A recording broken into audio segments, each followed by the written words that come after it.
Well, hello. Check, chicken, mic check. Hey, babe. Oh, hold on. Just got a message.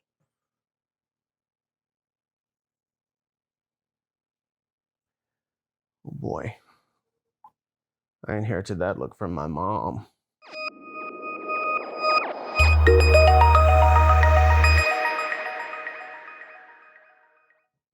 Hola, cabeza gordo.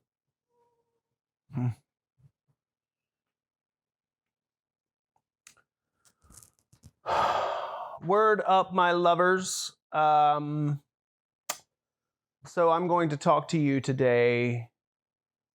Babe, I love you, but you need to go. Go No, Eugene, back up. No. Do you see how small that space is? Your head will not fit through there. If your head will not fit through there, then your body will not fit through there. It's very simple. Simple math. It's not math, but he doesn't know that. So here's what I'm going to do today. I often think about everything. So today I was actually thinking, all right, so I'm not going to talk about my book series today. What I'm going to talk about instead is why I write, like where that comes from, where the desire to write comes from, how I got to the point where I write now. And so there are probably going to be some bits of information here that I share that seem relevant to me now that I've probably already shared to you. But listen, I'm going to let you know a little secret. I repeat myself a lot. Okay. Get ready. Get used to it. You know, I should probably edit all that out. I should probably just start over. Maybe I will. How did I start this again? Word up, my lovers. That's how I started. Oh, it's funny. It's funny to me. All right, so I'm going to tell you not about my writing process. I'm not going to talk today about any of the current writing projects that I'm working on, but I'm going to rather tell kind of why I write and what got me to this point, where I am now, where I'm hopefully going to, not hopefully, motherfucker, where I'm going to self-publish 2, not 1, but 2 books later this year. Thanks, Jim. So I'm pretty sure I've mentioned at some point in all of my rambling that I love to write, and that writing is like the one thing that I can do. The one thing, oh my gosh, get the wrinkles out. Or at least don't have wrinkles accentuating my breasts. That would be a plus. Videographer, hello. So I'm pretty sure I've said this before, where I will write. Oh, fuck it. I'm just going to tell you the story. If I've already told you the story, listen, I will repeat myself a ton. I'm sorry if, and I also know that there's no reason why you would want to watch this video. I mean, who the hell am I? And why the hell would you care what I think or what oh my God, I live in the digital age. I live in the age of YouTube and social media, and I hate it. And I hate the way everyone posts videos of themselves as if any of us care, even though we're watching it. So, joke's on us, I guess. Yeah, I guess. But, so, probably told you this story before, but we're friends, and I repeat my stories a lot to my friends. So, I feel like that's like something you should be proud of. That's something that should endear me to you, because we're such good friends that I'm repeating myself now. So there was a summer I was working on the first iteration. Oh my God. The first iteration of what was a single book called The Scarecrow Hunters, which is now 2 books called The Scarecrow Hunters and A Greedy Shadow. Those are the 2 books I'm going to publish later this year, but that's irrelevant to this story. But anyway, so this one summer, I was working here and in my house, and I had two housemates at the time. I was renting out rooms to two young men, and I use air quotes there, renting out rooms because neither of them ever actually paid rent. One of them wasn't supposed to. The other one couldn't afford to pay rent because he was trying to save money for college. But he did buy a new bicycle that summer, asshole, and he also bought a pair of Oakleys, double asshole. Thanks, Jim. So, hey, baby girl, what you doing? Oh, you queen. You are a queen. Don't you ever let any big-headed basketball-shaped dogs, heads, basketball-shaped head dogs, tell you you're not. So, what was I talking about? Yes. I wrote for about 8-9 hours one day. And I came downstairs at the end of the day to prepare myself some dinner. And it was a big dinner because I was about 40 pounds heavier then, 50 pounds heavier, almost. Wait, hold on. 80, 90, 200. Damn. I was close to 50 pounds heavier then. I was a butter ball. So I came downstairs. I was cooking my dinner, and I was literally bouncing off the walls. And by literally, I mean figuratively, because I wasn't actually bouncing off the walls, but I was very hyper energetic, just loads and loads and loads of energy. And one young man who was in the room at the time, Nathaniel, or who was home at the time, he was not supposed to be paying rent. He came into the room and said, "Man, are you high?" And I said, "Nope." No. And he said, "You definitely act high right now." And I said, "That's because I've been writing. I'm in a good mood." And about 15, 20 minutes later, right about the time I'm finishing up my my dinner, the other young man who should have definitely paid rent, but anyway, Cody came in, and the first thing he said to me was, well, I don't know if it was the first thing he said, because I'm probably, elaborating a bit more than is necessary. And by elaborating, I mean exaggerating, but I'm not exaggerating the details. The details are, at some point that night when he got home, he looked at me and he said, "Dude, are you high?" And I said, "No." Funny thing is, you are the second person who asked me that. I don't know if I said that last line, but I did say no. But the point of the story is, the truth, the nugget of truth that exists within that story that I may have exaggerated a bit, is the fact that I had written for 8-9 hours and two different people asked me if I was high afterwards, because that's how happy writing makes me. So, yeah, but I want to go back, even though you have zero interest in this. And at this point, that's when I would point out to you, well, you're the one controlling what you're watching. So if you're still watching this, it's on you, not on me. So I'm assuming that there's someone left with me right now besides myself and my queen and my village idiot.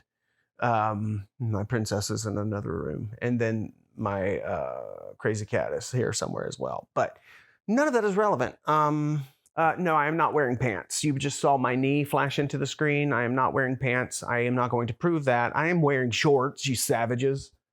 But I'm not wearing underwear. Hey, Jim.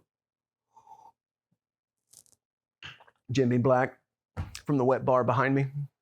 Help yourself. Got some Alto tequila. Or Alto? I don't know if it's Alta. I don't know what the fuck I was talking about. Oh, yeah. So when I was in elementary school, so by elementary school, because I don't know what you call it, I mean, when I was between the grades of, let's say, 2nd and 5th. Actually, that's probably middle school. Yeah, it was middle school. So in middle school, I don't know what you call it, but middle school for me was 6th, 7th, and 8th grades, when by default, every boy is a cretin and every girl is a demon. Or at least that's the way I remember 6th and 7th and 8th grade. No offense to you if you're in 6th, 7th, and 8th grade, but give it a couple years, 10 years or so, and you'll know what I'm talking about. And there's nothing meaner than a middle school student. Anyway, so when I was in middle school, I would write stories, and they would always be stories that involved all of my classmates, and or at least the ones I liked. The ones I didn't like, they would get killed off in the story very early. That's not a joke; they really would, because the stories always had these really kind of, oh my god, that's itching the hell out of me. And there's my wrinkles, accenting my breasts again. Anyway. So I'd write these stories, and they would involve other students in my class, right? Um, Mostly a small group of friends. And usually it was something terrifying, like there were bad people in the school who were taking us hostage with guns and stuff. And let me point out that when I was in middle school, Columbine hadn't happened yet, because Columbine happened. Columbine happened when when I was in high school. So I think maybe it happened the year after. You go, girl. Like, for real. You go. That's Maddie. She's my basset hound, and she is about 150 years old, and she has velociraptor claws, which is why when she walks, it sounds like a troop of cloggers. Anyway, if you don't know what cloggers are, chances are you're not from the South. You should totally look that up, because you will not believe it's real. She's doing Rocky Top right now. That's a clogger joke. Anyway, so it made me laugh. It was a good joke. I think it was fantastic. Oh, I want to apologize, by the way. I watched the footage from the first video I did. I did not watch the second video yet, and noticed that my face looks like it's like having an allergic reaction, because it's so big in the frickin' frame. Mama, you gotta find a spot. Hot Breath Eugene is over here looking at me, waiting for me to give him some love, which I give him all the time. Focus! God almighty, would you focus? Jesus bless it. So many blasphemies right there. Anyway, so yes, I would write about school shootings, but I didn't. This was before school shootings were in vogue, in certain circles of hell. Not making fun of school shootings. But I would always write these stories, and really it wasn't about the violence at school. It was about me being a hero, because I was always a hero. Let's just say I was always a hero, right? So I would end up saving, my friends, the closest to me. And I remember one horrific death was I drowned one of the bad guys, not another student, and one of the bad guys, because they were never students.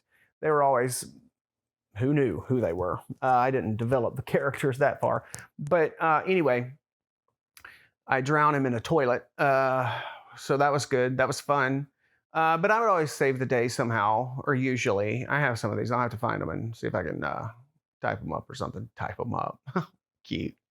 Maybe I'll just do those in audiobook format. That's actually not a bad idea. Maybe I'll read them on camera. That's even better. Without reading them beforehand. So anyway, and after the story concluded, then I would finish my little short story out by telling what happened in the pursuing years and how everyone eventually died. In fact, one of a good friend of mine, I said we were good friends just because I really liked her, not because we were like close, but we were close friends. We went through high school together.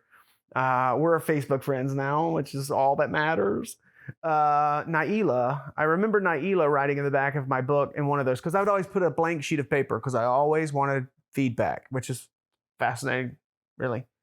So I would always have a blank sheet of paper in the back of the notebook, a little, the thing with 3 holes, 3 prongs, paper, cover, doesn't matter. I would always include a blank sheet of paper, and that was the one thing that I asked, if they read the story, to comment at the end. Of course, most of them didn't, because they were jackasses. Because again, by default, all middle school students are abominations. So, so she wrote, I love the story. It's funny, Eric, because it was always funny. Shit, the battery's dying when I stopped this. Love the story, Eric. Your stories are always hilarious. But tell me this, why does everyone die at the end? Because everyone always died at the end. Like I would tell the rest of their life story. I would like tell, so-and-so was walking down the street one day and an anvil fell out of a window and crushed their skull or whatever. You know, that's another story. Oh, the crazy cat's here. Which is a good sequitur, non sequitur.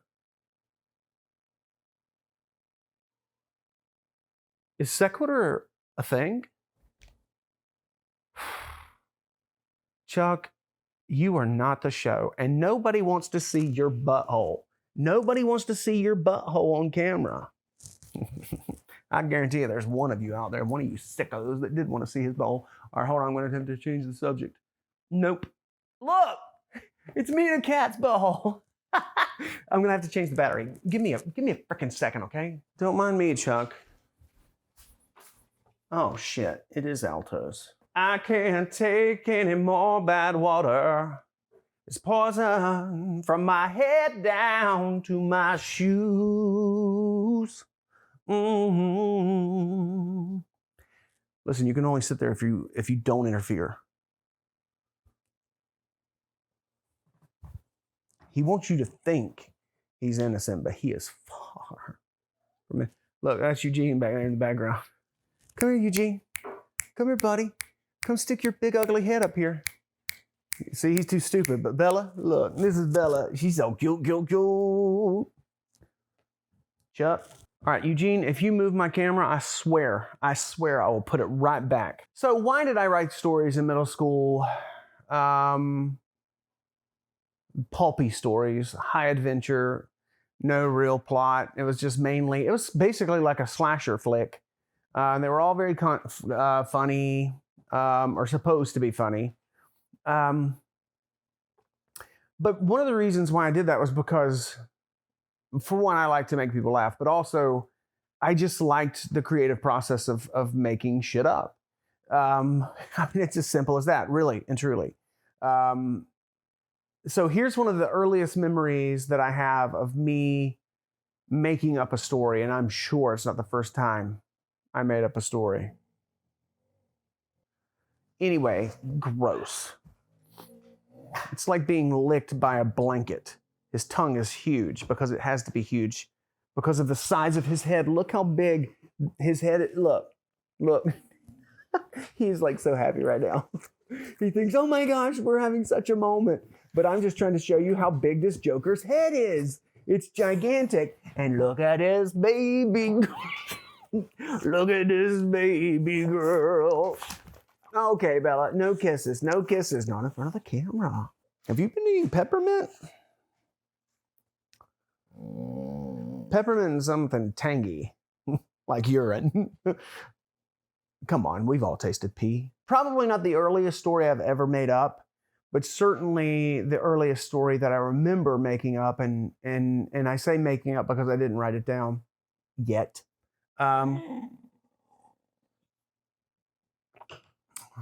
All right, so I would think, I don't know how old I was. I'm not even going to try to guess, but I was a child. I was prepubescent. I just organized my closet today, my pantry, and it is so nice. I covered the shelves. Man, it is bougie as hell. Thanks, Jim. So I was prepubescent. That was the word that started making out with my tongue earlier. Prepubescent. I was prepubescent. So I don't really remember what my age was, but so where I lived growing up, we lived out in the woods. My parents still have like 32 acres, I believe, of land. So a lot of that land is just woods and swamp, which was fantastic for me as a child. What is going on in my shirt? This thing is scratching me to death. So I would often play. We lived out in the country, so I didn't have a neighborhood of kids to play with, so I would play in the woods. So let's round down to fourth grade. Let's say I was in the fourth grade. In the fourth grade, I went outside. It was a rainy day because I lived out in the woods. I didn't have friends to play with. So I would just play with myself. And I know how that sounds, and that was often true too, but that's not the way I mean it now. I mean, I would just play alone. Um, it was rainy, like the kind of slow, misty rain where there's a slight fog to the air. Not enough that you can see really, but you can sense it. And if you're here and you look way across the yard, you would see that it's kind of hazy on the other side of the yard. But it didn't really register as fog. Anyway. But it was definitely misty and everything was wet. And I had a coat on and I went outside and there were these big like natural, or I assume they were natural, washed out like there weren't really ditches. They were like maybe wide ditches. Really, I as a child always assumed that they were old riverbeds. I don't know, but there were like two of them. And they were wide. To me as a child, they were wide, and they weren't very deep, but they were head high for me as a child.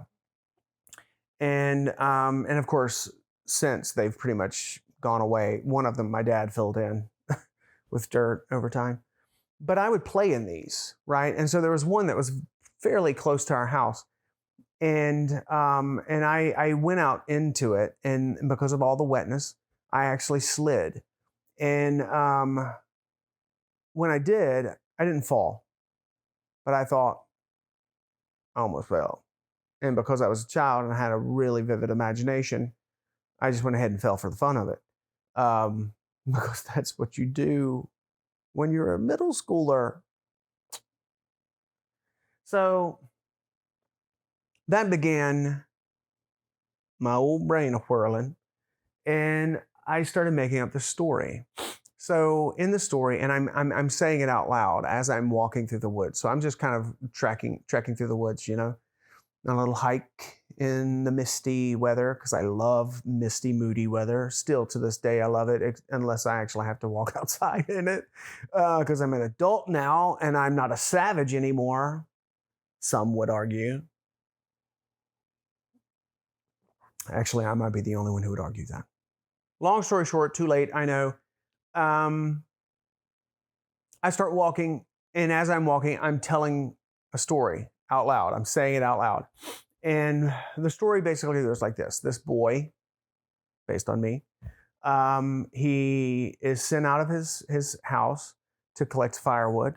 It's a cold, wet, wintry day. And he is sent out to collect firewood, and he's collecting firewood. He's got an armload of firewood. And when he comes to this little ravine, it's not a ravine, but I'm a child, so I don't know what to call it. And honestly, I'm an adult now, and I still don't know what to call it. This dip in the land, this ditch, he slips on the grass. Nope. He slips on the leaves because it's, late fall. He slips on the leaves and he slides down. And when he falls down and he lands, he hits his head and knocks him out cold, because that happens all the time. Knocks him out cold.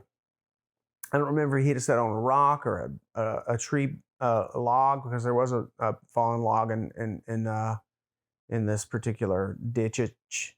That's what those are called, ditches. In this ditch was a log, and he hits his head, and it knocks him out cold. And he wakes up later, and he's not sure how long he's been there, and he's a little bit disoriented, and his jacket's kind of soaked through. He can feel it in places through his shirt even. So he gets up, and his firewood is everywhere because, he fell. He dropped his firewood. He fell, and he dropped his firewood in the ditch. So he starts gathering up his firewood, and then he hears this noise. Ironically, I just heard a noise. I'm going to cut to the chase. Long story short, it was a Sasquatch. It was Bigfoot. And Bigfoot is huffing and puffing, and the boy hears it. And so he runs away from the sound without thinking.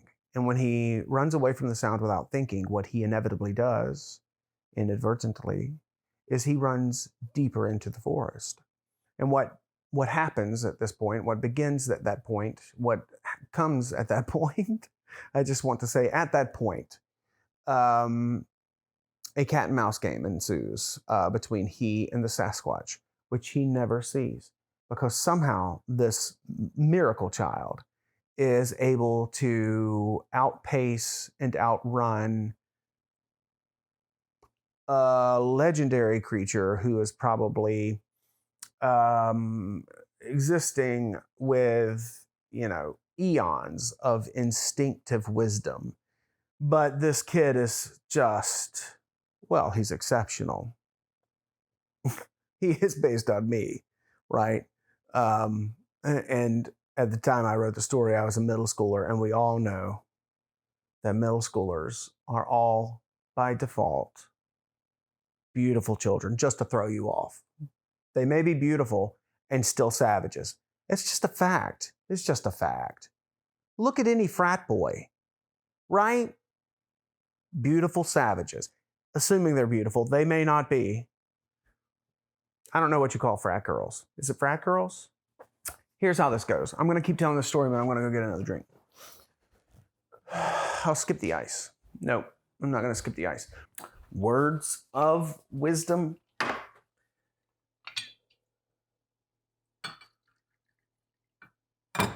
That was Jack Nicholson, The Shining. So he's being chased. He's being chased through the woods. This boy's being chased through the woods. Why am I telling you this story? I know that's what you're thinking. I mean, you're having a great time. And I'm glad you are. Like, really. I'm really glad you're having a good time. That means a lot to me. But the reality is, I know what you're asking yourself. I know what you're asking me. What the fuck are you talking about, Eric? And why are you telling us this story? Well, here's the reason. Because this is how my brain works. This is how my brain worked as a child. Okay? I get in my car today at the age of 45 years old. I know. I aged well. It's because of good, clean living. Thanks, Jim. Here's why I'm telling you this story. Because this is how my voice is. This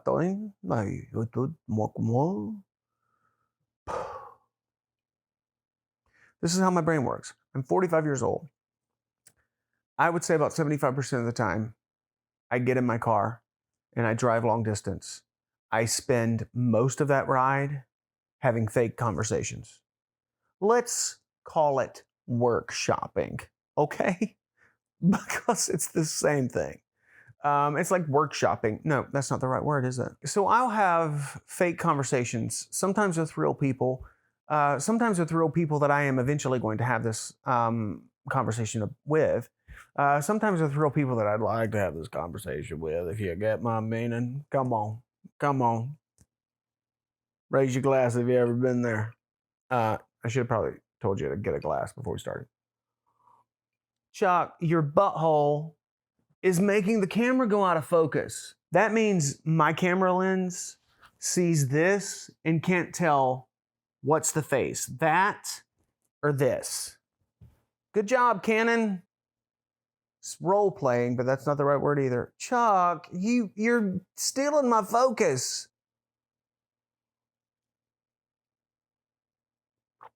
So back in the day when I was making up this story of me, based loosely on me, it was based entirely on me. This child, this prepubescent child, this prepubescent hero, outrunning the Sasquatch in the misty forest. Eventually, the beast is so close to the child, like right there. The child hears him. The child can practically feel him, his breath, breathing down his neck, all that bullshit, cliche. And so he's running for his life, the boy, not the Sasquatch. The Sasquatch is running for his lunch, but the boy is running for his life. And he runs, and all of a sudden the earth disappears beneath his feet. He falls, he hits his head, and he's knocked out cold. Now, I'm sure you can see where this is going, right? He wakes up, and he's in the exact same place that he woke up the first time. And he looks around himself and hears all the firewood that he never collected again after he fell the first time. And he's collecting all the firewood, and he looks around, and he can't tell what time it is, what part of the day it is, because it's misty, rainy. Hello.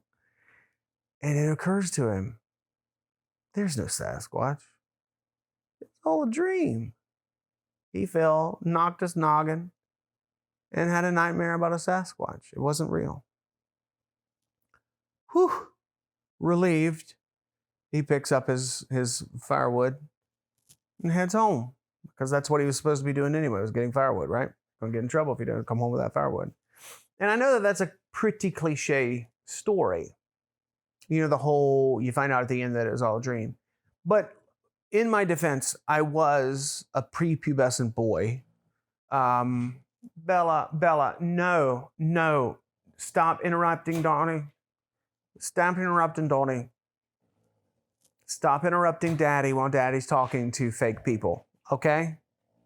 Bella, let's just ignore her. She'll stop in a minute. Eugene, they're crowding me right now. I was a prepubescent boy. So that whole, really, really bad idea, that really bad cliched idea of having this terrible, terrible thing happen, and then at the end, you realize it was all a dream and undo all of it. I can get a pass because I was too young to know that was cliched, first of all. Also, and here's the best part. Here's my favorite part. Boy, armful of, I want to say luggage, but that's the wrong word. Firewood is the right word. The boy returns to his house with a bundle of sticks.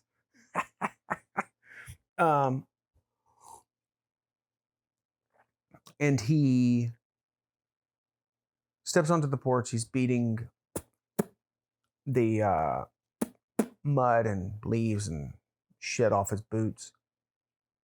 And he hears a noise. And he looks up, and at the top of the hill, on the ridge, silhouetted against the setting sun, because the storm is clearing, and it turns out the entire day has passed. There's the Sasquatch. It wasn't a dream, motherfuckers. It really happened. Why is my camera not focusing? There's not even a butthole in the frame right now. There's no butthole. Oh. I was so proud of that story, is the point of this story. I was so proud of that story that I've never forgotten it. And it is actually going to begin another book series that I plan to write eventually, that is going to be written from the perspective of right now, the plan is to be written from the perspective of a fictional 13-year-old me. And so it's going to be like a set of three. I believe it's going to be a trilogy of framed stories, which means, what I mean by that is that I will be telling you a story about this traumatic thing that's happened to me recently at the age of 13. But to help you understand my headspace, I begin to tell you other stories. So it's like an anthology of stories where they're threaded through by one overarching story that takes, or overarching story? Overarching. If I was writing right now, I would Google and see what was what. Overarching versus overarching. But I'm not, so I'm leaving them both in, and you can hit like and subscribe and put in the comments what you think it is. All that bullshit. Whatever. I ain't asking you to do any of that shit. I would love if you would remind me what I was talking about. Oh yeah, so there are these stories, and I have this brilliant way that I think it's brilliant. I think it's brilliant. Anyway, this way that I'm going to tell it and frame it, and but that's going to be the first thing that I tell you. Only I'm going to tell that as if it really happened, like it was a really thing that it was a real story that happened to me. And it was the first moment when I realized that there was something different about me. But that's all I could say, because otherwise there would be spoilers, like milk that's been out of date for like 3.5 months. Why I write is because my brain is always making shit up. My brain is always making shit up. I don't know how else to say it. I don't know how to better say it than that. So writing for me has always been something that was fun. It was not an escape as much. Maybe it was an escape, but it was also a way for me to express the clutter in my head, you know? Like being able to get those thoughts out and shape them into something. Bella, you cute as hell, baby. Mm-hmm. Anyway, babe. It's cute until it's not cute anymore. I don't know if I'm in focus because the cat's here. There's a butthole in the scene, so I don't know if the cat is hogging my spotlight and getting all my focus, or if my focus is still in the face. Thanks, Jim. But there's something about having this intangible idea, this concept in my brain that I can then take that one idea and build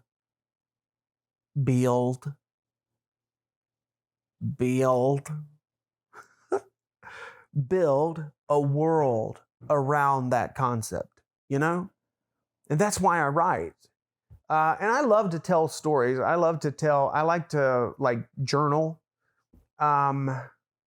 In fact, one day I may even have the balls to publish my journal because boy, it's if anyone ever gives a shit about who I am, if I ever actually become successful as an author, it's gonna be great. It's gonna be great. But if not, then I don't think anybody would really care. Actually, the people who would care would be mad at me and would probably sue me or something. Bella, I swear, you and me about to go to Nux, bitch. She's so cute. So that's why I write. And that was the point of this video, I think. You have to go back to the beginning and watch the beginning of the video to really verify whether or not that was the point, because I've forgotten. I think that's the point. Maybe this will be a new thing. Every so often I'll just talk concepts and ideas and whatever over bourbon or tequila. I almost did tequila tonight, but I was in the mood for, I was in a bourbon state of mind. Thanks, Jim. So I write not because I have to, not because I need to, not because there are these things inside me that are going to claw their way out, whether I let them out or whether they find their way out through an orifice that already exists, meaning mouth, butthole, eye, ear hole, whatever, dick hole. Or if they just create a new orifice, which is somewhat not worse than something clawing its way out my dick hole. But the point is, I don't write because it's this impulsive thing that I have to do. I write because at some point in my life, I realized that writing makes me so freaking happy that it does not matter if I ever sell a book, I ever sell a single copy. I need to write because it's good for me. Thanks for ruining a great moment, you know.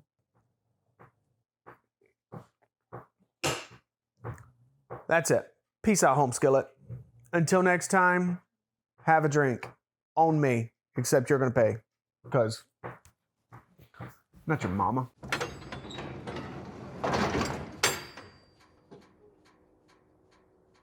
Whatever hobbies you have at home, sex and horror, go ahead. Okay.